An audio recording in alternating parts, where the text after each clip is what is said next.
네, 정치 불심으로 함께하겠습니다. 화요일 오늘 또 두 분의 현인과 함께하시죠. 두 분 모두 워낙에 훌륭한 분들이어서 유학을 다녀온 석사조차도 이 두 분을 멘토로 삼고 있습니다. 네. 자, 우리 더불어민주당 박진영 부대변인 나오셨습니다. 네, 어서 오십시오. 안녕하세요. 박진영입니다. 네, 반갑습니다. 자, 열린민주당 김성애 대변인 나오셨습니다. 네, 안녕하세요. 김성애입니다. 예, 정말 두 분을 제가 이제 현인으로 부르죠. 저도 유학 가서 석사 딴 사람인데. 진짜? 네. 아, 그렇군요. 네. 아, 유학 가서 석사 딴 사람의 마음을 너무나 잘 아시는 것 같습니다. 예. 거기는 부모님이 아버님이 아마 목사하셨을 거고. 그렇습니다. 예, 저는 제가 목회학 석사를 한. 그래요.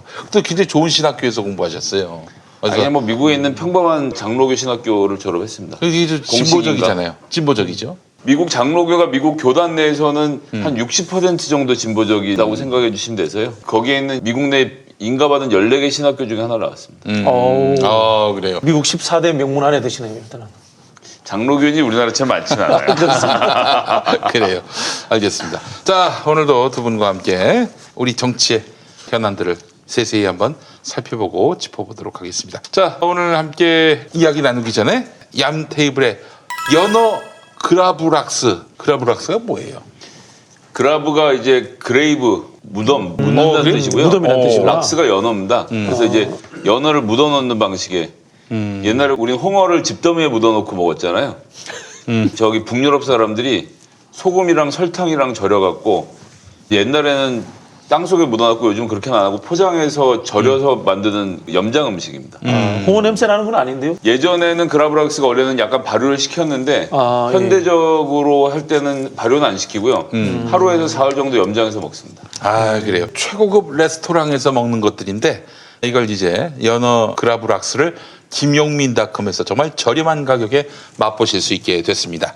얌테이블, 여러분 얌테이블 하면은 이제는 브랜드가 너무나 유명해져 가지고 여러분들이 브랜드만으로도 신뢰를 하실 수 있을 겁니다. 그라브락스는 말씀하신 대로 스웨덴 말로 묻는다는 의미입니다. 땅에 묻는다는 의미겠죠. 궁금해서 묻는다가 아니라 자.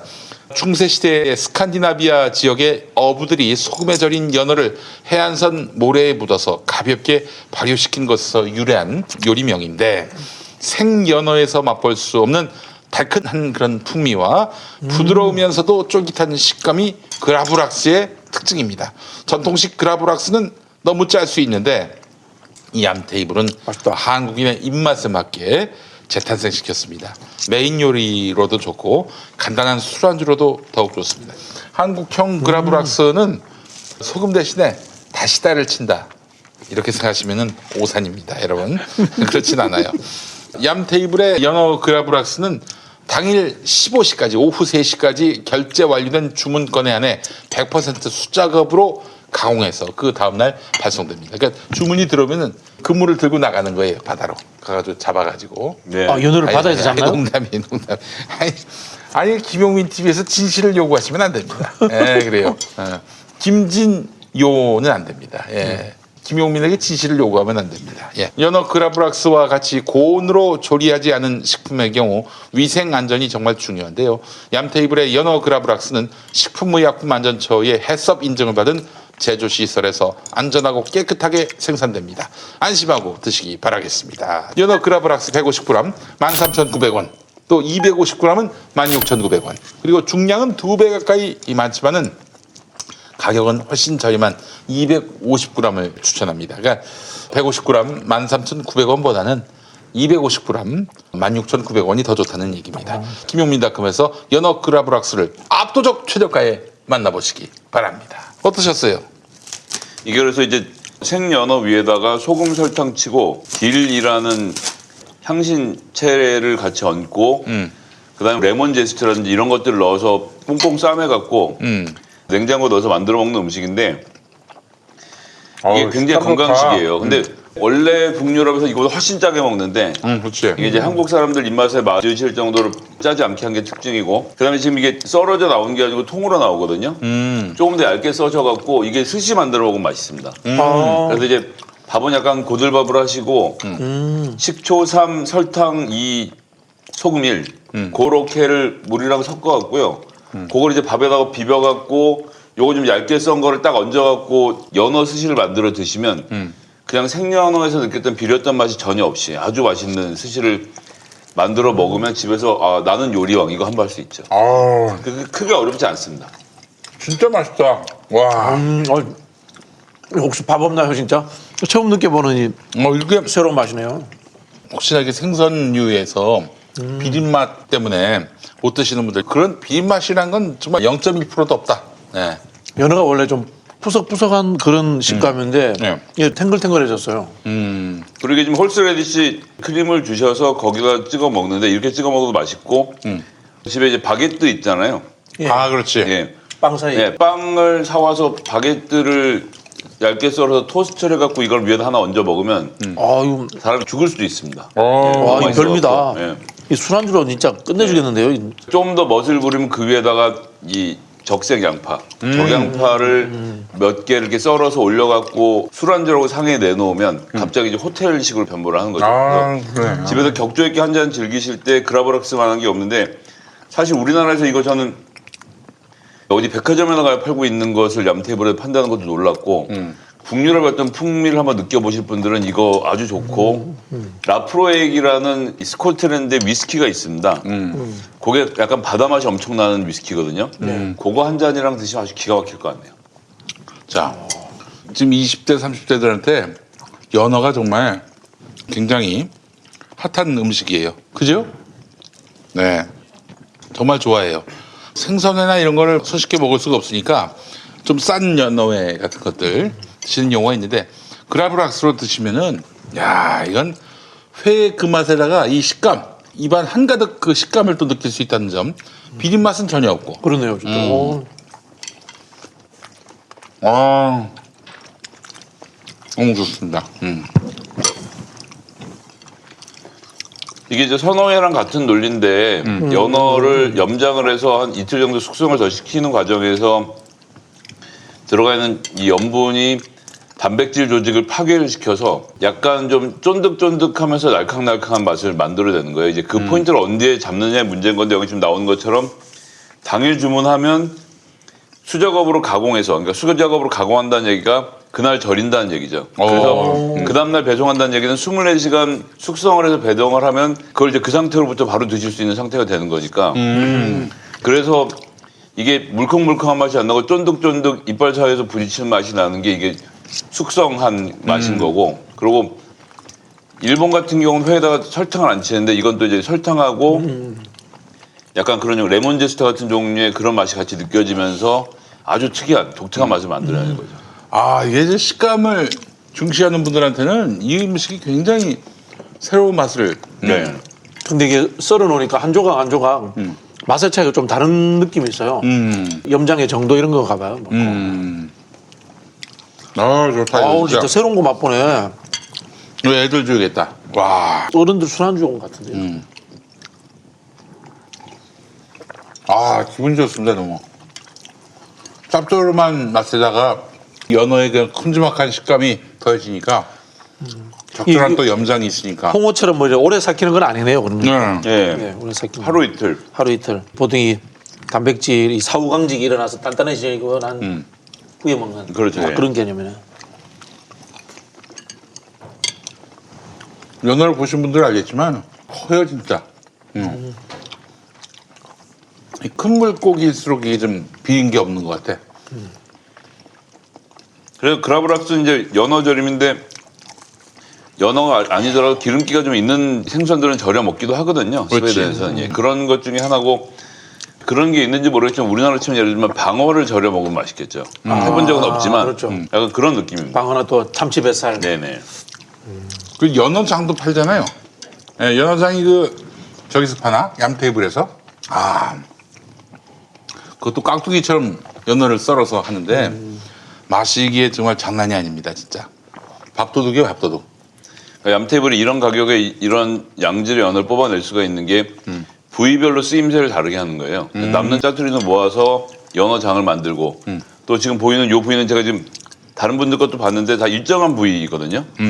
요 정도 기름기가 들어간 부위는 또 이렇게 썰어서 그라브락스를 만들고 이렇게 굉장히 세심하고 꼼꼼하게 관리를 하시는 것 같아요, 보면. 이걸 그 일본식 그것처럼 유비끼로 살짝 익혀도 되겠네요. 그것도 맛있을 것 같은데요. 이거 맛있다 진짜. 근데 연어도 매운탕으로 해 먹습니까? 살이 퍽퍽해서 맛이 없을 것 같아요. 네? 연어는 예, 매운탕은 좀 아닌 것 해먹겠죠. 같습니다. 그건 안 해봤네 한 번도. 아니 저기 무지개 송어로 매운탕을 해 먹기도 하는데 무지개 송어가 연어하고 같은 과거든요. 아 그렇죠. 네. 네. 아다 먹었습니다. 콜라도 많이 먹었다. 술졌지. 훈제 연어에 질리신 분들 중에 연어에서 좀 새로운 맛을 보고 싶다. 그라브락스가 특이하긴 한데 하여튼 북유럽 어느 바닷가에 와 좋아요. 있는 청취를 느끼실 수 있을 것을 제가 아, 약속드릴 수 있습니다. 갑자기 북유럽 가고 싶어지네. 아 그럼요. 복지천국. 아 고맙습니다. 연어 매운탕이 있네. 없는 게 아니라 있긴 있었네. 네. 알겠습니다. 아 너무 좋은 연어 그라브락스. 네 너무나 감사합니다. 다른 물고기로 그라브락스를 만들 수가 있을까요? 기름진 생선이면 가능하죠. 뭐 참치나 다랑어 같은 것도. 예, 뭐 고등어도 될 것 같은데요. 아 고등어도. 우리나라는 염장 고등어를 먹지 않습니까? 그러니까, 이제 예, 종류는 예. 다르긴 하지만 이제 그런 거죠. 이게 이런 느낌이 들어요. 이게 과메기라고 들어보셨죠 겨울에. 그럼요. 과메기 비슷한 느낌이 있네 좀. 예. 이렇게 한다면 더 말리면 과메기가 되는 거고. 그치, 예. 꽈배기는 청어로 만들었는데 요즘엔 뭐 예. 닭꽁치로 만드는데. 아, 청어 과메기가 요런 좀 식감이 나는데 훨씬 비리죠. 사실 그 청어 과메기는 일반인들이 잘 못 먹죠. 글쎄요. 예. 우리가 이제 이명박 정권 때 MB가 이제 대통령이 되고 나니까 경복궁 쪽에 네. 한정식 집에서 청어 과메기를 내놓은 거야. 네. 그리고 한 접시에 10만 원씩 받은 거야. 사실 이게 과메기라는 게 엄청 싼 음식인데 네. 우리 보통 일반적으로 아는 게 꽁치밖에 없으니까 네. 생소한 걸 내놓고 이렇게 엄청 비싸게 받아 먹었다고 청어로 그러더라고요. 해가지고. 예, 예. 아. 청어 과메기도 싸요 실제로는. 예. 알겠습니다. 아 너무나 훌륭한 우리 연어 그라브락스 여러분 얌 테이블에서 내놨는데요. 김용민닷컴에서 여러분 250g으로 드셔도 전혀 물리거나 질리거나 하지 않습니다. 이거 드시려면 250g이 좋아요. 불과 한 3,000원 더 비싼 건데도 100g을 더 드리는 거예요. 150g 13,900원보다는 250g 16,900원에 구매해 주시기 바라겠습니다. 아유 잘 먹었습니다. 감사합니다. 고맙습니다. 네, 고맙습니다. 자, 지난 주간 미국 대선 아직도 뭐 한쪽이 승복을 하지 않아 가지고 다음 대통령 바이든 이렇게 온 세계가 다 인정하긴 참 애매한 상황이 됐는데 말이죠. 자, 우리 저 지난 주간에 김성회 대변인께서 남들 다 트럼프가 될 것이다. 심지어는 고위 공직자도 트럼프가 재선될 것이다. 이렇게 얘기할 때 홀로 아니다. 나는 바이든이 될 거라고 믿는다. 금요일쯤 가서 이게 아마 판별될 것이다. 말씀하셨는데 정확하게 예측이 적중했습니다. 부끄럽습니다. 예. 아니 근데 어떻게 미국의 그 동네 고을 사정을 어떻게 다 아시는지 모르겠어요. 미국 동네 고을에 살아봐서 아니 그 저기 뭐야 방송이나 유튜브 출연 많이 불러 다녔었겠네요. 예, 저는 뭐 김용민 TV에만 충성을 하고 있기 때문에 이거 별 말씀. 저기 저는 여러분 지난주에 방송이 많이 끊겼습니다. 누가요? 제가 예. 왜요? 이게 미국 대통령 선거 한다고 예. 내수용은 오지 말라고 해가지고 굉장히 섭섭했습니다. 예, 그래 수입품만 그때 주로 소비가 됐는데 정말 지난주 미국 대선을 보면서 참 뭐라고 해야 될지 참 정치란 무엇인가를 다시 한번 또 생각하게 되는 계기였습니다. 미국 대선 보신 소감을 좀 말씀해 주시면 어떨까 싶어요. 미국 대선은 일단은 이번 선거 과정을 통해서 많은 분들이 하신 말씀이 미국 지도 공부 잘했다. 그리고 아시는지 모르겠는데 전 세계 대통령 선거한 나라 몇 나라 없어요. 사실은 사실 동북아시아에서는 한국밖에 없어요. 한국 있고 그렇죠. 미국 있고 예 그게 답니다. 프랑스 대선이 있죠. 예, 그런 정도 말고는 대통령 선거를 하는 데가 없기 때문에 이게 정서적 동질감을 일으키기가 어려운데 미국 대선은 이제 그런 의미에서 한국 사람들 관심을 끌었고 예전 같으면 단판의 결정이 나니까 그냥 그렇구나 이렇게 생각하고 말았는데 이번엔 우편 투표랑 사전 투표가 1억 표나 나왔어요. 그리고 또 여기서 여러분들 잘 모르시는 것 중에 하나가 미국은 유권자를 등록한 사람만 투표를 할 수 있거든요. 그래요? 예. 예. 내가 유권자예요라고 말하지 않으면 유권자인지 몰라요. 지금 나오는 투표율이 저도 지금까지 잘 모르는데 미국 인구 투표 가능 연령 대비 투표한 사람의 숫자인지 아니면 유권자 등록한 사람 대비 투표한 사람 숫자인지를 잘 모르겠어요. 이럴 정도로 미국 제도가 좀 6대 최고 투표율이었겠네요. 미국에서. 예, 그래서 역대 최고로 투표한 것도 있지만 여튼 이제 이런 과정을 통해서 부재자 투표가 어쩌고 우편 투표가 어쩌고 이런 것들을 한국민들이 많이 보시면서 한편으로 재미도 있었고 그런 과정에서 이제 트럼프가 보여준 여러 가지 기행들에 대해서 저는 이제 지적하고 싶은 건 두 가지인데 첫 번째는 플랫폼의 대응. 페이스북이나 트위터 같은 회사들이 트럼프 대통령이 내가 이겼다. 이번 선거엔 부정선거가 있었던 것 같다. 우편 투표를 조심해라. 이런 게 할 때마다 트위터 같은 경우는 트윗을 블락 처리를 한다든지 아니 밑에다가 선거와 관련된 잘못된 정보를 전해준다는 것을 명기를 했습니다. 전 세계에서 미국 대통령이 제일 센 사람 아닙니까? 그런 사람에게 그런 짝지를 붙이는 것도 참 대단한 일이었고 그다음에 트럼프가 두 번째 기자회견을 이스트윙 백악관의 동쪽 편에 있는데 나가서 이제 지지자들을 상대로 해서 기자회견을 하면 관례가 원래 미국 대통령이 나와서 하는 방송은 생방송을 끊지 않는 게 미국 방송의 관례거든요. 네네네. 관례가 아니더라도 대통령이 나와서 하는 말만큼 시청률이 올라갈 만한 소재가 어디 있습니까? 또 그리고 설령 거짓말을 하거나 고의적이지 않은 허위 발언을 하더라도 대통령 말인데 그거를 끊는다는 거는 아이고 너무 과한 게 아닌가 이런 생각도 들었어요. 근데 이제 여러 언론사가 공중파가 서로 약속한 것은 아니었지만 두두둑 방송을 끊었죠. 그러니까 이제 가짜 뉴스가 나온다고 해서 방송을 끊고 앵커가 직접 지금이 나오고 있는 것은 가짜 뉴스다. 이런 얘기를 직접 했고요. CNN의 앤더슨 쿠퍼 같은 경우는 방송을 끝까지는 틀어주는 대신 지금 거북이가 땡볕에 배를 뒤집고 거꾸로 누워서 버둥거리면서 한 번 더 뒤집어 보려고 하고 있다. 그 트럼프를 지목한 거 아니에요? 네, 트럼프를 뒤집어진 거북이에 비유하면서 다시 한번 뒤집어 보려고 버둥거리고 있다라는 이런 직설적인 표현을 하고 그런 표현이 방송에다 나가는 걸 보면서 저에게 가장 먼저 떠오른 것은 2017년 1월 1일 노트 반입 금지, 필기구 반입 금지에서 우리 박근혜 대통령님께서 주최하신 신년 다거에 참석했던 기자들. 기자들 요 사진. 진짜 그러고 있었어요. 네. 그게 정말 기억이 나면서 8월 16일부터 독립운동하는 심정으로 문재인 정부에 돌을 던지고 있는 이자들의 모습이 겹쳐지면서 미국의 대통령이 저렇게 엉망이더라도 언론이 이러나 저러나 정상은 하려고 하는구나. 근데 그러한 트럼프 대통령이 정신을 차렸다면서 민경욱 트럼프 동맹, 민트 동맹을 결성하겠다라는 민경욱의 페이스북 글은 아무것도 블락 처리가 안 되잖아요. 예. 예, 이것이 바로 플랫폼이 무서운 나라에 가면 열심히 하고 안 무서운 나라만 마음대로 하는 결정적 증거가 아니었나 그런 생각을 해봤습니다. 그래요. 이야, 이건 또 대단하다. 내수 상품하고 결합시켜서 또 설명을 하셨어요. 아니 그 박근혜 대통령 이야기 됐습니다만 이명박 대통령이 새빨간 거짓말입니다 했는데 지금 다 진실로 밝혀졌잖아요. 글쎄 말이에요. 예. 그때도 우리 언론들이 그 말을 바로 다 잘랐어야 되는데 예, 그런 생각도 들고. 그 당시 언론 보도를 제가 한번 다시 스크린해 보니까 예. 야 이놈들 말이에요. 그 광운대에서 광운대 네, 비명 그렇죠. 문제가 너무했던 거죠. BBK 내 거라는 동영상이 나왔음에도 불구하고 그냥 다 정쟁으로 묘사를 했습니다. 역사적 이것들이 명언이야. 도대체 주어가 없다 참. 이것들이 이게 언론입니까 이게 진짜 너무 화딱지가 나고 그리고 당시에는 또 검찰이 이명박이 당선되던 대선 2주 전에 조중동 한국일보 사설을 냈는데 다 끝났다. 진실은 다 드러났다. 여기에 반기를 드는 자, 여기에 저항하는 자 다 공명선거의 적이다. 이런 식으로 다 표현을 했습니다. 그 당시 MB한테 이렇게 면죄부를 줬던 검찰과 아마 검찰은 그렇다 치더라도 언론을 재조사한다거나 이렇게 할 수 없나요? 거기에 대해서 그때의 상황에 대해서 징벌적 손해배상은 불가능한가요?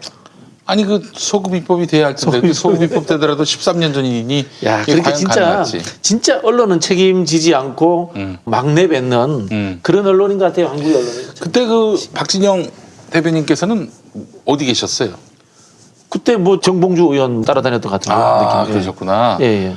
정봉주 의원은 그때는 제가 잘 모르는 사이였거든요. 그때 그 정봉주 의원이 의왕에 있는 선배님한테 그 이제 올 받았잖아요. 그 네.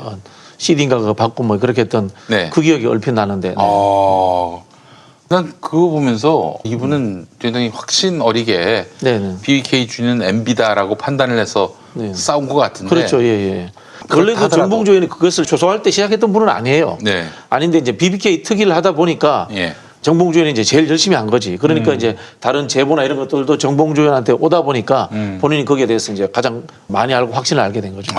근데 이런 마음도 있을 거 아니에요. 당연히 BBK는 MB 것이고 MB가 사기꾼이 확실하지만 지금 여론조사 지표로 보면은 이명박이 될 게 뻔한데 한 이 마당에 너무 저 사람한테 말하자면 공격하면은 저 사람이 집권하고 나한테 불이익을 주는 거 아닌가 그런 염려는 없었을까요? 정봉주 의원이 그렇게 긴 호흡으로 생각하시는 분이 스타일이 아니라서 당장의 정의감, 그렇죠. 열정. 예. 여기 이제 아마 그때로 다시 돌아가라면은 또 하실 거예요. 또 하실 거예요. 예. 조용히 계시는 게 아니고. 또 하실 겁니다. 예. 그래요. 그 당장의 열정과 정의감을 감출 수 없는 분이기 때문에 네. 존경합니다. 예, 그래요. 알겠습니다. 하여간 참 이 나라 언론들은 답이 없습니다. 최근에 하는 행태를 보면은 추미애 장관이 특활비에 대해서 뭐라고 얘기를 하니까 그거는 자충수다. 또 이제 추미애가 누구한테 던진 건데 그게 부메랑이 돼서 자기를 꽂을 것이다. 이런 야당 주장은 그대로 컨트롤 C 컨트롤 V에서 보도합니다. 이것들은 야당 당보예요, 한마디로 얘기해서. 그 얘기부터 한번 해봤으면 좋겠는데 추미애 장관이 특활비 의혹을 제기했지 않습니까? 네. 예, 그거 어떻게 봐야 되는 거예요? 저는 일단 특수활동비라는 것의 존재 자체를 부인할 필요는 없다고 생각을 하는데 여기서 재밌는 건 검증을 2018년부터 2년 10개월치를 했다 이렇게 나오잖아요. 네. 그게 사실 제일 웃기는 말인 겁니다. 왜냐하면 2017년까지 그럼 어떻게 했느냐? 2017년까지는 그 돈으로 온갖 기행들을 저지르고 다녔죠. 그게 대표적인 게 안택은 법무부 검찰국장. 이게 검찰국장이라고 하면 서울중앙지검장, 검찰국장, 공안국장 등에서 가장 중요한 역할 중에 하나거든요. 우병우 사단의 멤버였고 그래도 안택은이 감찰국장을 하면서 서울중앙지검장이랑 상호간에 감찰하고 수사할 일이 있었거든요.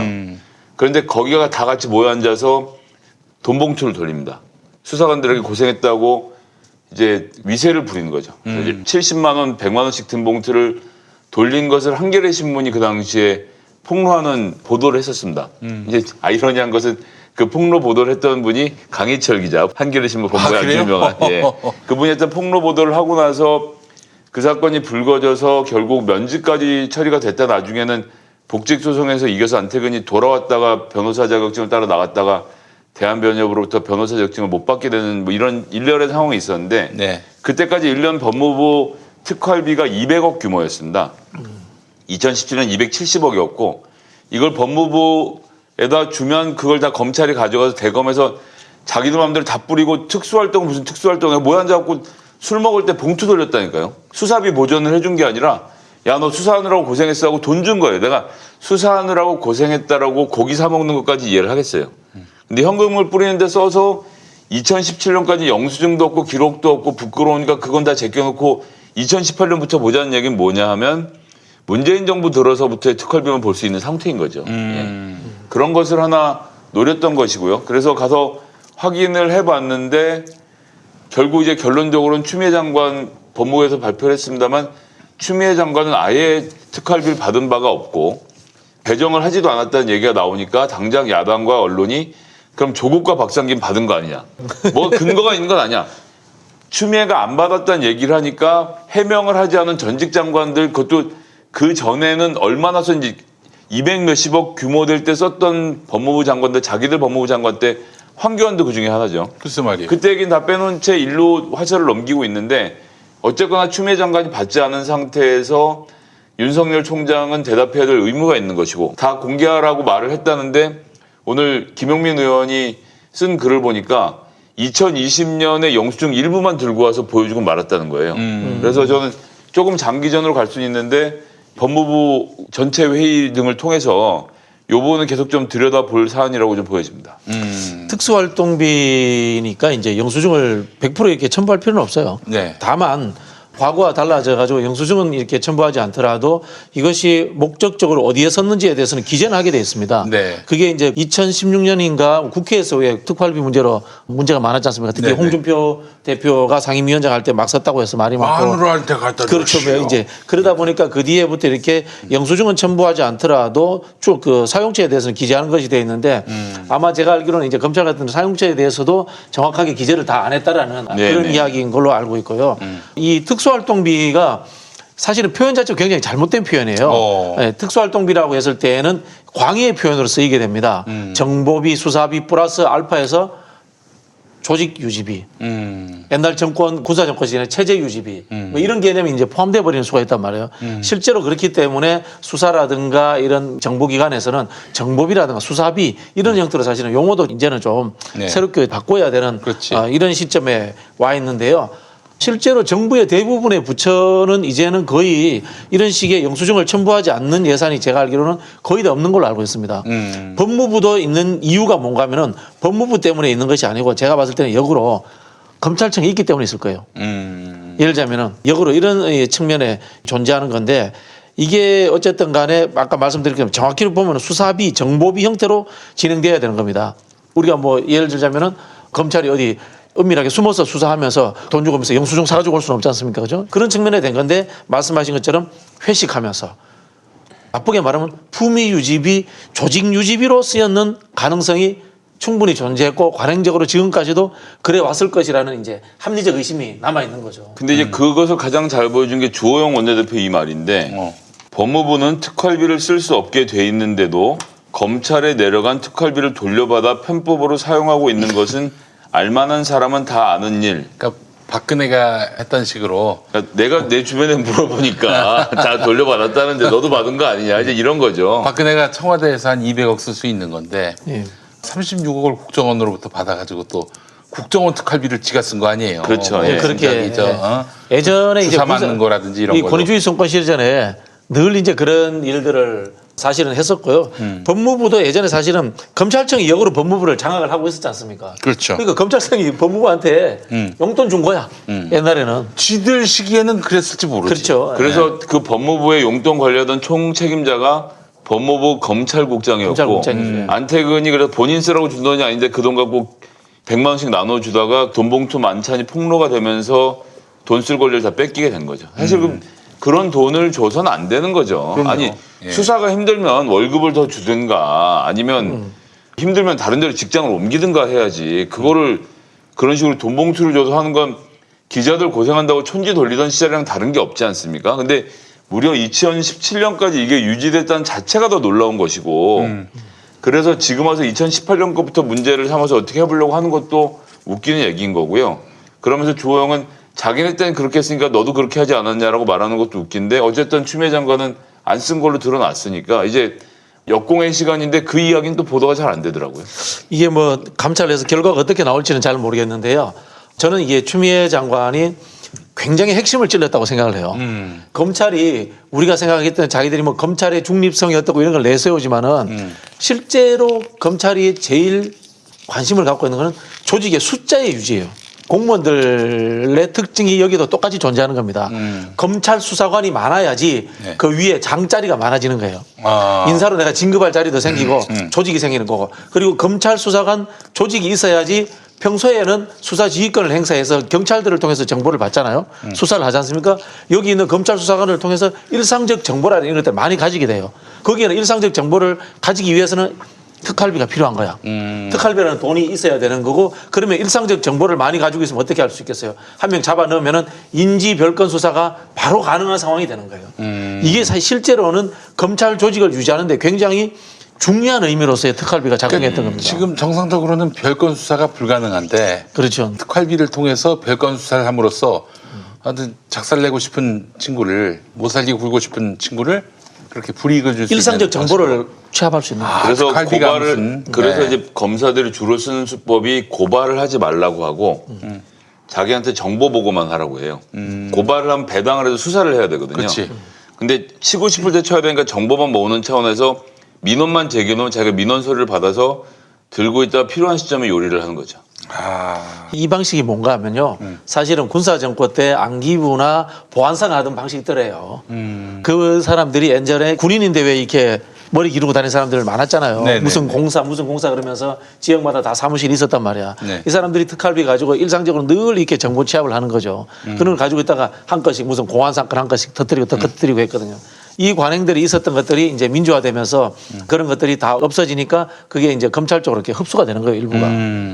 그래서 이제 정상적으로 그러니까 검경 수사권 분류가 결국 어떤 방향으로 진행될 거냐면 국가수사본부가 결성이 되면 지금은 아무도 얘기를 못 꺼내고 있습니다만 검사들 중에서 수사가 계속 하고 싶은 사람이 있을 수 있잖아요. 그렇죠. 그리고 더 중요한 건 수사관들이 더 큰 문제거든요. 그렇지. 검사와 함께 수사 노하우를 쌓은 수사관들인데 이분들은 현재는 검찰청 소속이란 말이에요. 이분들 전체를 수사를 하고 싶어하는 검사들과 검찰 수사관 전체를 국가수사본부로 옮겨야 됩니다.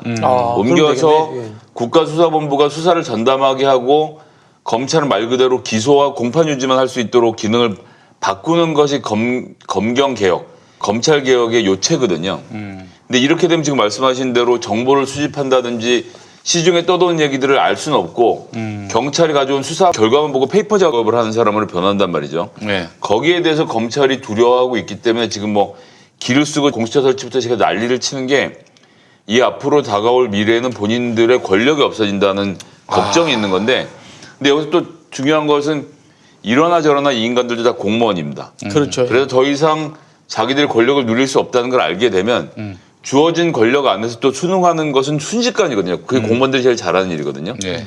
그래서 얼른 고통을 길게 주지 말고 빨리 수사권을 빼앗아서 검찰의 희망을 앗아버리면 검찰은 또 기소청이라는 기소하는 범위 안에서 자기들의 권리를 누릴 방법을 또 찾아갈 것이기 때문에 그렇죠. 네. 이 문제는 진통이 있을 수밖에 없으니까 빨리빨리 처리하는 게 능사라고 저는 생각을 합니다. 그분들의 생각이 이렇게 정보가 권력이다. 정보가 이렇게 이제 생각을 하는 거죠. 네. 실제로 근데 이제 우리 한국의 이 경찰이 갖고 있는 정보도 상상을 초월합니다. 대부분이 경찰 정보예요. 대부분이 경찰 정보고, 근데 이제 검찰 같은 경우는 갖고 있는 것이 요즘은 제가 정확하게 잘 모르겠습니다만 과거 같은 경우는 이제 경찰 정보도 받고, 그다음에 자체적으로 자기들이 정보도 가지고 있고 이런 상황들이 되니까 그런 것들을 가지고 얼마든지 사건을 기획해서 할 수 있는 그런 역량들을 가지고 있었던 거죠. 과거에는. 아 그래요. 아주 재밌네요. 이 컬비가 그냥 단순히 용돈 같은 거 예비비 정도로 생각을 했는데 와 여기에도 검찰 개혁의 화두가 있었네요. 동과 조직이죠. 동과 조직. 아 동과 조직. 동과 조직. 조직은 장악을 했으니까요. 특활비가 없어지면은 그런 음습했던 구태어린 수사 관행들이 많이 바뀔 수 있겠다. 그렇죠. 네. 아 알겠습니다. 일단 동네 돌아다니면서 남의 돈으로 회를 사주고 다니는 게 되게 중요한 행위인데 그거 못하게 하는 거 아닙니까? 실제로 예전에 그 지금이야 아니겠지만은 옛날에는 자기 부처의 출신인 선배가 정치에 나갔어요. 그러면 이 공무원들이 어떻게 하느냐? 어디서 마련한 돈인지 모르겠지만은 그 출마한 곳에 가가지고 그렇게 열심히 소비를 합니다. 음식점에 가가지고 그러면서 아무개 찍어달라 그러면서 뭐 아주 돈을 펑펑 써요. 그 후보가 직접 쓰는 게 아니라 그 사람들이 쓰는 거지. 그렇죠. 근데 그 사람들은 또 어디서 그런 돈이 났는지 보면은 결국 혈세를 가지고 그냥 확 그어버리는 그런 것이 아니겠는가. 정말 세상 20년 전에만 해도 모 부처에는 뒤에 캐비넷이 있었대요. 캐비넷?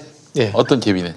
뭐 저기 뭐가 들었던 그뭐 사과 박스나 야. 바캉스 박스 들어가 있는 거. 예, 특활비 하나만 관행만 바꿔도 굉장히 많은 변화가 가능할 것이다 이런 생각이 드네요. 알겠습니다. 공수처 얘기를 뭐 바로 이어가면은 공수처장 후보들도 지금 천거되고 있지 않습니까? 네네. 저쪽은 석동현, 그 국민의힘은. 근데 석동현 그 사람은 공수처는 있어서는 안 될 조직이다.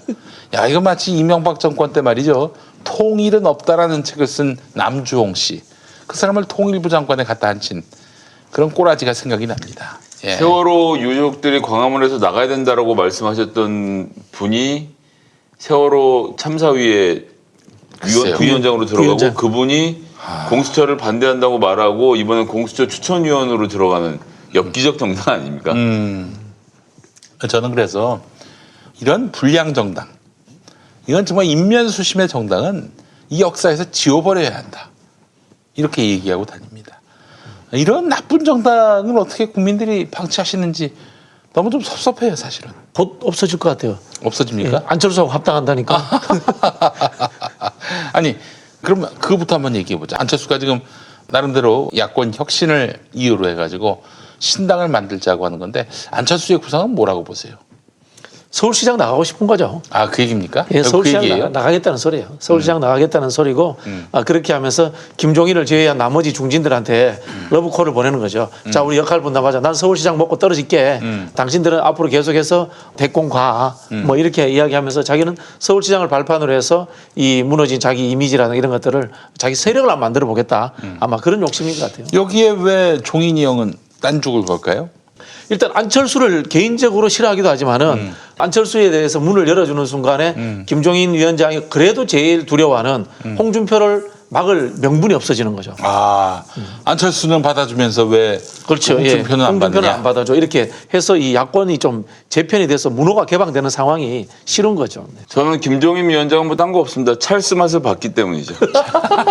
찰스 오면 망한다는 걸 아는 거예요. 네, 찰스 맛을 본 사람들은 찰스 맛을 잊을 수가 없습니다. 아, 그래서 새정치민주연합 계셨던 분들이 나중에 이제 그 양반이 탈당을 하고 또 바른미래당하고 손잡을 때 그때 이제 이구동성으로 한 말이 있습니다. 우리만 당할 수 없지. 우리만 당할 수 없다. 그래서 지난 2017년 김종인 비대위원장이 안철수 대표를 직접 겪어봤잖아요. 겪어보고 나서 제가 요거는 이제 국민의힘 고위 관계자한테 들은 말인데 치를 떨었답니다. 아, 그래요? 저 사람은 절대 대통령이 돼서는 안 될 사람이다라고 못을 박았다는 거예요. 그러니까 김종인 비대위원장이 겪어보니까 그전에는 이미지나 이런 게 있으니까 저 사람하고 하면 잘 되겠다 싶어서 가서 한번 봤는데 직접 찰스 맛을 보고 나니까 절대 안 될 사람이라고 생각해서 지금 지금 국민의힘 가 있으면서도 절대 안철수는 안 된다. 그건 뭐라고 설명해야 될까? 김종인 비대위원장은 정말 우국충정의 마음으로 하는 얘기인 거예요. 이 사람은 안 된다.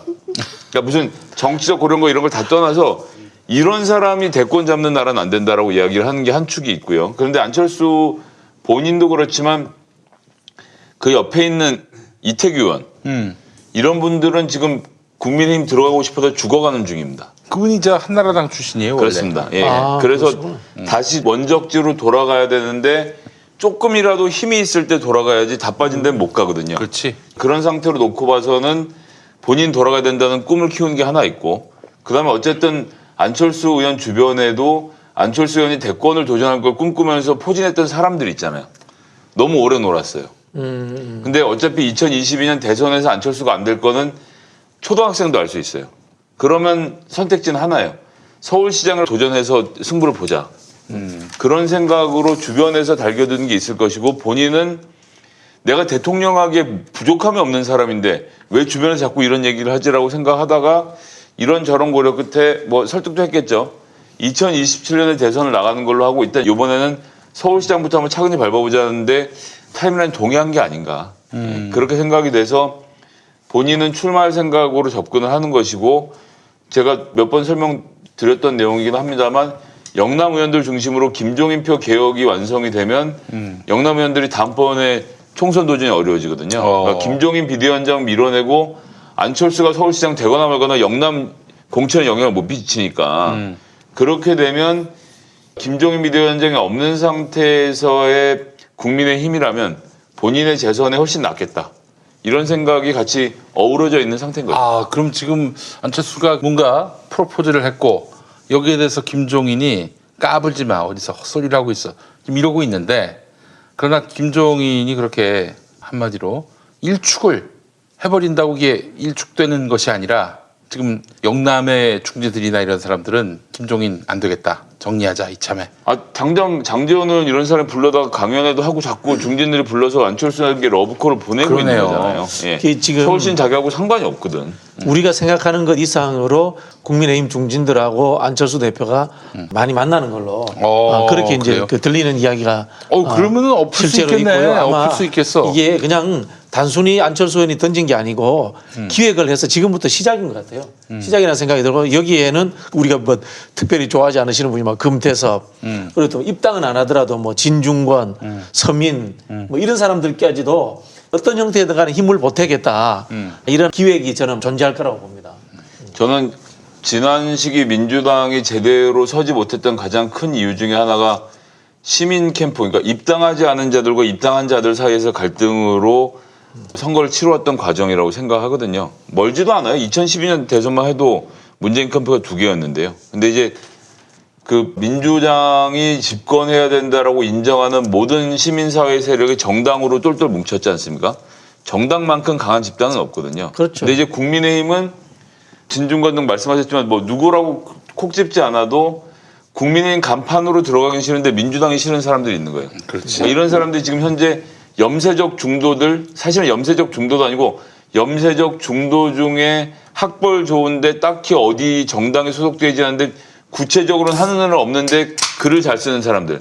불평 불만 많고. 뭐 이런 사람들끼리 자기들끼리 뭐 SNS에 모여서 뭐 이러고 저러고 떠들면서 우리가 세상을 뒤집을 수 있을 것 같은 착각에 지금 빠져 있는 사람들이 일군의 그룹이 있는 거죠. 그런 그룹들이 지금 다 모이고 있는 금태섭, 중이다. 진중권, 서민 이런 사람들. 그렇죠. 예. 예를 들자면 대표적으로 금태섭은 현실 정치인이잖아요. 네. 금태섭 의원 예를 들자면은 안철수 대표한테 가서 둘이 다시 삼지대 하자라고 할 명분이 없어요. 자기도 과거에 안철수 대표 욕을 했단 말이에요. 엄청나게 엄청나게 비판을 했고 서로 속으로는 또 다시 이제 이익관계가 맞을 수도 있지만 못하는 상황이란 말이에요. 그렇다고 또 바로 국민의힘도 못 가요. 그럼 뭐야? 예, 옷을 한번 갈아입어야 되는 거죠. 국민의힘이 네네. 옷을 갈아입으면 그걸로 가면 이제 땡큐가 되는 거죠. 또 김건식 교수도 있고 비슷하잖아요. 전부 다. 이렇게 그룹핑이 되는 거예요. 자기들끼리. 근데 하여튼 그 당은 박근혜를 정리하지 못하면 단 한 발도 나갈 수 없는 구조인 것입니다. 민주당 다시 예를 들면 2012년까지는 동교동, 호남 민심 이런 얘기 많이 나왔는데 최근에 민주당에서 호남 민심 얘기 들어보신 적 있어요?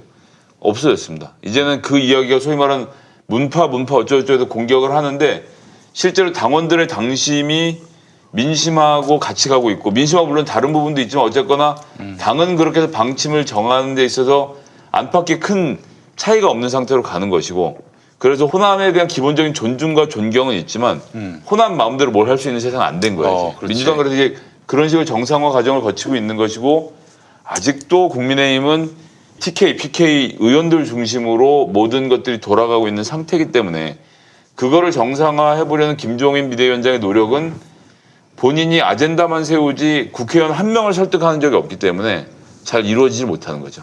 그래서 제 생각에는 예측을 하자면은 아마 김종인 위원장하고 어떤 형태든 간에 타협이 이루어질 거다. 그렇게 보는데 그 타협의 최소점은 야권 연대로 단일 후보를 내려고 하는 그런 시도들을 공식적으로 하는 시점이 어느 순간에 도래할 것이다.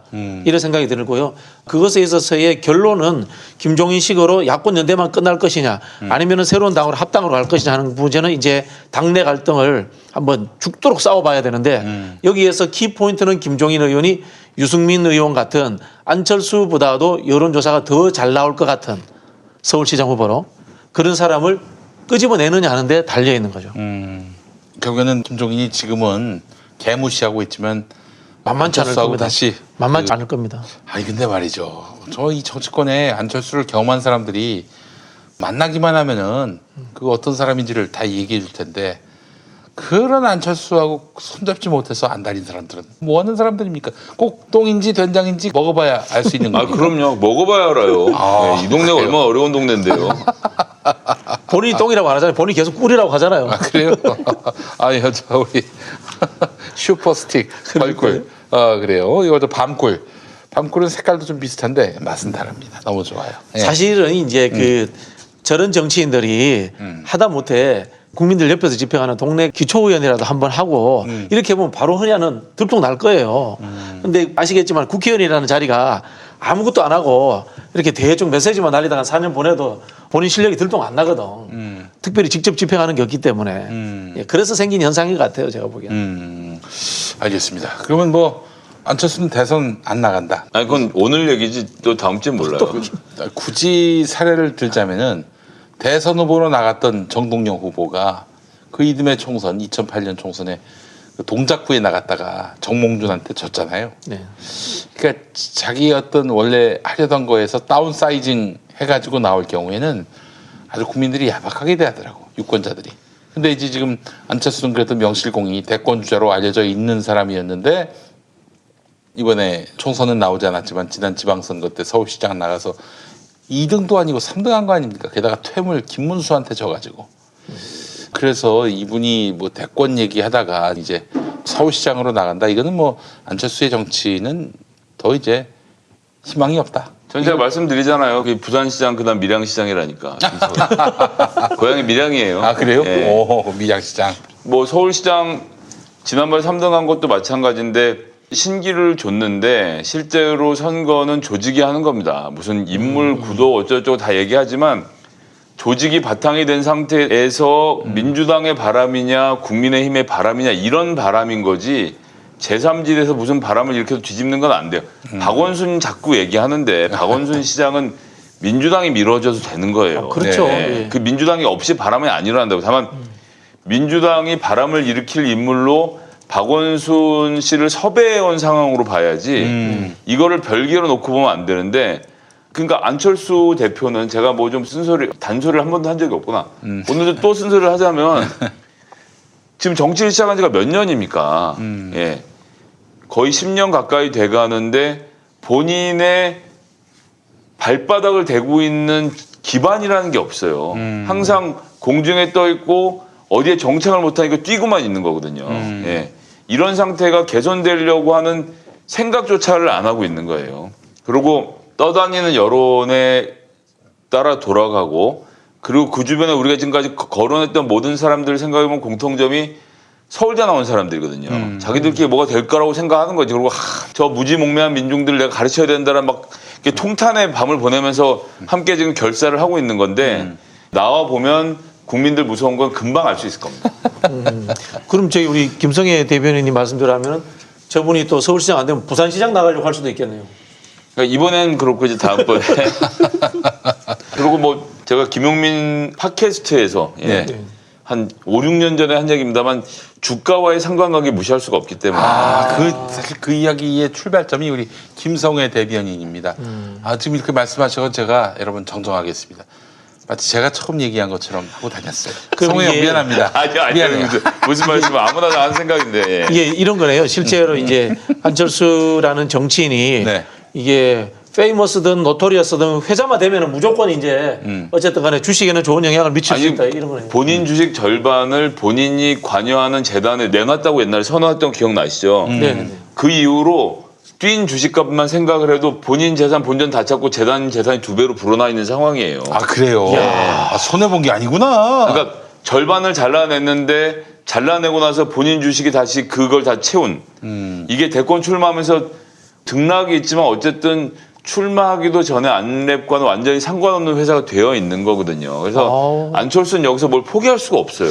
그러면은 저희도 우리 김성애 대변인 요리를 잘 하시니까 식품회사라는 창업을 하고 서울시장 출마를 하면서 주식은 저한테 양도를 하고 이렇게 해서 이렇게 그래요. 뭐 이런 식인 거네요. 예를 들자면은. 그렇습니다. 예, 뭐 예를 들면 예. 오늘 굉장히 충격적인 이 제목 이걸로 답시다. 안철수 주식으로 보면 손해 본 게 아니다. 야, 예, 주식으로 보면은 제목 멋있다. 정치 참여가 손해가 아니다. 그분은 뭐 특별히 다른 데 가서 유착할 필요도 없이 한 몸에서 정경 유착이 다 이루어져 있네요. 네, 몸은 좀 피곤했어도 마라톤 해가지고 사실 건강을 또 증진한 면이 있어요. 그럼요. 예, 크게 손해 보는 건 없다라는. 마라톤 하셨으니까 정치도 오래 달리겠습니다. 밀양시장까지 가시겠네 결국. 예, 김종인이 그럼 어떻게 나올 것 같으세요? 보시기에. 그러니까 이제 싸움의 관계에서 다른 중진들이 얼마나 김종인 대표를 몰아붙이냐 하는 거예요. 이 부분은 사실은 홍준표가 아니라 내부에 있는 중진들이에요. 주호영 같은 분들, 영남 중진들. 그다음에 사실은 이제 김종인 위원장이 잘하는 게 뭐냐면 유승민, 김무성 같은 친박이 아니었던 중진들은 자기 편으로 지금 이 주위에 이렇게 포진을 시켜놓은 거고요. 네네. 실제로 친박은 거의 뭐 개보가 해체됐고 태극기라는 세력으로서 거의 길바닥 세력으로서 이제 나가버렸단 말이에요. 당내 그렇지, 입지는 그렇지. 생각보다 약해요. 그렇기 때문에 김종인 위원장이 이걸 끌고 갈 수 있는 건데 중요한 거는 김종인 위원장이 이 상황을 나눠 먹기를 잘해줘야 돼요. 서울시장은 누구, 그럼 부산은 누구 이렇게 나눠 먹기를 해야 되는 이 과정인데 이게 만만치 않은 거죠. 만만치 않은 거예요. 제가 봤을 때는 김종인 위원장은 한 개 정도는 제가 예측합니다만은 본인이 전략 공천하고 싶은 유혹을 끝까지 가지고 있을 겁니다. 전략 공천 알겠습니다. 김종인 예. 비대위원장 입장에서는 국민의힘이 정신을 못 차리고 있으니까 내가 지도해야 된다는 생각을 버리지 못하는 건데 지도할 수 있다고 생각합니다. 지도할 수 있는데 문제는 그럴 거면 개개 의원들을 만나서 성심성의껏 가르치고 설득하는 과정을 가져야 되는데 이 독재 정권 하에서 독재자에게 비위를 맞추는 건 해봤는데 실질적인 정치를 해본 적이 없기 때문에 사람의 마음을 사는 작업을 못하는 것이고 정치는 그래서 똑똑한 사람이 하는 게 아니라 공감을 할 줄 아는 사람이 하는 건데 그런 점에서는 김종인 비대위원장이 참 부족한 사람이죠. 근데 이제 하나 우리가 우려해야 될 지점은 있어요. 뭔가 하면 김종인 비대위원장이 서울 부산시장 선거도 이기고 당내에 이렇게 개파 관계도 정리하기 위해서 서울 부산시장 후보를 가능하면 대선 주자급으로 내려고 할 겁니다. 이게 굉장히 의미 있는 겁니다. 우리가 지금 정당 지도 어떤지는 잘 모르겠습니다만은 큰 차이가 나지 않는다고 하실 때 체급이 다른 사람이 내놓는 거는 국민들이 보기에는 확실히 좀 저 사람들 정말 죽기 아니면 살기로 열심히 해. 이런 느낌을 줄 수 있거든요. 네. 그런 누구요? 측면. 누구? 뭐 예를 들면 본인이 나올 수도 있고. 그래요. 아니 그러니까 지금 국민의힘의 대선 주자급 뭐 전 이론상으로 맞다고 생각하는데 막상 생각해 보면 대선 주자급이라는 게 누구냐? 뭐 홍준표, 유승민, 안철수, 오세훈 뭐 오세훈. 예. 근데 뭐 한 사람은 탈당했고 한 사람은 지역 여론에 밀려서 출마도 못했고 다른 한 사람은 서울에 나와서 정치 초년병한테 떨어진 상황 아닙니까? 네. 그렇기 때문에 국민들의 마음을 울리는 대선 후보급이라는 게 사실은 이제 없는 게 가장 큰 문제 중에 하나죠. 그럼에도 이제 이 이야기는 중요한 게 이제 민주당이 가지고 있는 약점이 존재하는 게 분명하거든요. 원인 제공자, 그다음에 이제 정권에 대한 끝없는 공격들 이런 게 진행될 거기 때문에 민주당에서도 가능하면 좀 급이 높은 후보를 내는 게 좋고 그 과정은 정치 자체를 혁신해 가는 과정에서 내야지 이 수세적 입장에서 낸다면은 정권 말기이기 때문에 정권 심판론에 의해 가지고 어쨌든 간에 계속 몰립니다. 그 최근에 했던 NBS에서 한 여론조사 결과를 4개 여론조사 기관이 조사했던 거. 네 개가 하고 100% 전화 면접으로 안심번호로 하고 응답률이 25%에 이르는 예. 엄청나네. 굉장히 정밀한 여론조사입니다. 근데 이게 돈이 많이 들어서 자주 못해서 4개 여론조사 기관이 모여서 격주로 한 번씩만 하거든요. 근데 이번에 서울시장 관련돼서 물어보니까 민주당이 서울시장 후보를 낸 걸 잘했냐 못했냐가 비등비등해요. 40대 40 비등비등한데 물론 당마다 다른데 여기 재밌는 건 더불어민주당에게 물어봐도 더불어민주당에서 그러지 말아야 된다가 20%나 존재를 합니다. 그리고 기타 정당으로 가면 20이 내야 된다, 80이 내지 말아야 된다 이런 거라 지금 중도층의 마음은 상당히 닫혀 있는 상태예요. 그러면 이걸 설득하려면 우리가 집권해야 되니까 낸다 이런 게 아니라 정말 이런 분이 계신데 우리가 이분을 어떻게 안 내보낼 그렇죠. 수 있느냐라는 게 그렇죠. 설득이 되어야 하는데 그렇죠. 그렇게 보기에는 지금 민주당 현재의 이 선거 돌아가는 구도 자체는 그런 감동을 불러일으킬 수 있는 구도인가에 대해서는 조금 걱정이 있는 거죠. 알겠습니다. 아이고 서울시장이 김성희 주대 대변인 불수령이 지금 되겠네요. 예. 네? 서울시장. 아 제가요? 예. 저는 서울시장으로 나가실 만한 훌륭한 분들 많이 알고 있기 때문에 그런 분들이 나가시나 이런 것도 관심을 가지고 있어요. 형님 나가서 당선될 걱정하지 말고 본인의 정치적 몸값을 키울 필요가 있다니까. 예를 들어서 열린민주당은 당내에서 경선 엄청 빡세게 하거든요. 예. 지금 준비가 구성 중인데 아니 그 경선에 지금 유튜브에 10만 대군을 거느리고 계시잖아요. 경선에 내가 경선에 내가 아니 근데 도전하겠다. 김용민 TV는 구독자가 40만인데 2만 정도 못 잘라줍니까 진짜? 아니 그럼 저희가 군사를 한 2만 보내주면 나중에 제가 실버 버튼 잡으면 다시 생각해 보겠습니다. 아니 그러니까 경선은 누구나 참여할 수 있잖아요. 열린민주당 당원이면은 출사표를 던지는 거지. 김용민 TV 여기 밑에다 이렇게 옳은 소리 구독 좋아요 부탁해요 이렇게 한번 좀 넣어주십시오 진짜. 그래, 나중에 편집할 때 올려주세요. 예. 그래서 내가 한번 나가보겠다. 나는 안철수를 이길 수 있다. 이렇게 나오면은 형님 그 급이 안철수급이 된다니까? 안철수 정도야 이기죠 김성애 대변인이. 아이 근데 이제 지금 뭐 아니 안철수를 이긴다고 누구야? 지금 이제 그래도 가장 유력한 서울시장 야당 후보로 거론되고 있는 사람이니까. 최근에 그 같은 종류의 뉴스가 한국일보에 났었죠. 어떤 거? 박용진 대권 도전설 이렇게 해서 그래요. 정말 내용 없는 기사였는데 예, 참 JYP 정치 엔터테인먼트에서 차리 내린 것도 좀 소금 좀 내주세요. 아니 근데 우리 박용진 의원 같은 경우는 당내에서 비판하는 분들이 굉장히 많이 있지만 그 나름의 어떤 자기 브랜드 있는 정치야. 근데 그분을 왜 갑자기 대권 주자로? 본인이 뭐 대권에 대한 그런 의지를 표명하거나 그러진 않았는데. 서울시장 나가지 않겠다라고 말한 거를 대권 도전 아니냐라고 키워줬다는 자체는 그러니까 그건 박용진 의원에게 무슨 잘못이 있는 건 아닙니다. 서울시장 나갈 거냐고 물어보는데 저는 그런 거보다는 좀 더 근본적인 문제도 고민하고 있습니다. 뭐 연구소도 만들고 정치를 어떻게 바꿔야 될까 생각을 하고 있습니다. 그랬더니 이렇게 하면 대권 도전이네. 야, 너무 아니야? 이게 싱크탱크. 어떻게 그걸 비하게 그렇게 생각하기 해서 너무 그래? 심하다. 이런 생각이 들고 그건 뭐냐면 지금 여권을 따지면 예를 들어서 현재 눈에 보이는 주자는 이낙연, 이재명 이렇게 두 분이 굉장히 눈에 띄는 주자죠. 근데 김경수 지사가 최근에 2심에서 좀 실형 선고를 받고 나서 굉장히 좀 분위기 가라앉지 않았습니까? 그러면 이게 만약 국민의힘의 경선 국면이었다고 하면 양강 구도로 결정나 이렇게 보도가 나고 이재명과 이낙연의 싸움을 막 이렇게 중계를 할 거예요. 근데 지금 보수 언론들이나 언론이 하는 거는 이 상태로 가면 국민의힘하고 민주당의 격차가 너무 커. 네. 그럼 지금 해야 되는 건 이낙연, 이재명이 대통령감이 아니라는 거 깔아뭉개야 돼요. 판을 그럼 깨야 이제 되죠. 직접적인 공격을 하기보다는 자꾸 딴 사람 얘기를 하는 거죠. 아우 민주당이 후보를 못 찾아 답답해하고 있는데 박용진 의원 같은 좋은 분이 있다. 민주당이 후보를 못 찾아 답답해하고 있는데 뭐 누가 있다. 뭐 이런 대안이 있다라고 얘기를 하는 자체는 눈앞에 멀쩡하게 20%가 넘는 국민적 지지를 받고 있는 두 후보가 있는데 이 사람들 후보가 아닌 척하면서 딴 사람을 찾는 그림을 자꾸 보여주는 거예요. 예. 판깨기. 누구를 지지해서 드리는 말씀이 아니라 구도가 그렇다는 겁니다. 지금 지지율 20%짜리 후보를 둘을 갖고 있는 당이라는 건 사실 굉장히 어려운 얘기거든요. 그렇죠. 이거 자체가 그러니까 이런 적이 없었던 예, 것 같아요. 제가 알기로는. 당내에서 둘이 20씩 나눠 먹는 것도 힘들 판에 국민 여론을 20씩 들고 있는 거 아닙니까 지금. 그렇지. 그럼 이거 자체에 승부에 집중해야 되는데 뭔가 저 두 사람 부족하지 않나요? 다른 사람이 있는데 이렇게 말하는 자체가 개입이지, 예. 정치 개입이지. 예, 다른 사람을 띄우는 자체가 사실 알고 보면 이 두 사람을 깎아내리려고 하는 의도를 다분히 품고 있다. 물론 본인 출마하겠다라고 선언한 분들에 대해서는 우리가 대우해주고 그분들의 정치적 역량을 판단해 볼 필요는 있지만 박용진 의원은 그런 선언을 한 것도 아닌데 대선판을 흔들 수 있다는 얘기는 거꾸로 하면 20씩 갖고 있는 이낙연, 이재명은 언제라도 흔들릴 사람이다. 박용진 의원에 대한 폄하 의도는 전혀 없습니다.